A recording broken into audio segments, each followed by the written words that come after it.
How to create Google Cloud account without credit card. Hello everyone, welcome back to the channel, and in this video I'm going to show you the easiest way and the legitimate way to create a Google Cloud account without a credit card. So for that, just open your preferred browser, and after that just search for Google Cloud on the search bar, and here just click on the first link that you will see, and after that just click on the start free from the top right. And here just select your country or region and then click on agree and continue. And here on this particular page you have to mention your payment information for verification. So as you can see that it is asking you to provide your credit or debit card detail. So if you don't want to use your credit or debit card, just click on this arrow right beside the credit and debit card, and here you will see the option called net banking. Just click on it.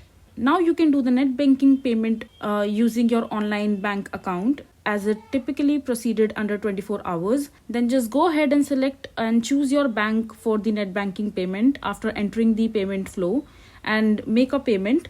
Google will help you securely connect to the pay with your online bank through net banking.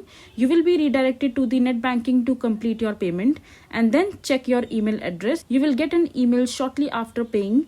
So if your payment isn't credited to your account by then, you can also go ahead and support the contact team of Google product, and then just click on continue. And here you have to mention your net banking details. Just select your bank account and enter your account number and other details. You can also do it through your UPI and your wallet. So once you enter your account detail, just click on pay now, and once you pay the amount, your Google Cloud account will be created without credit card. Now as you can see that your Google Cloud account has been created. So this is how simple it is to create your Google Cloud account without a credit card. I hope you find this video to be helpful. So that is it for this video. If you find this video to be helpful, make sure to hit that like button and don't forget to subscribe to our channel for more such informative videos, and I'll see you the next time.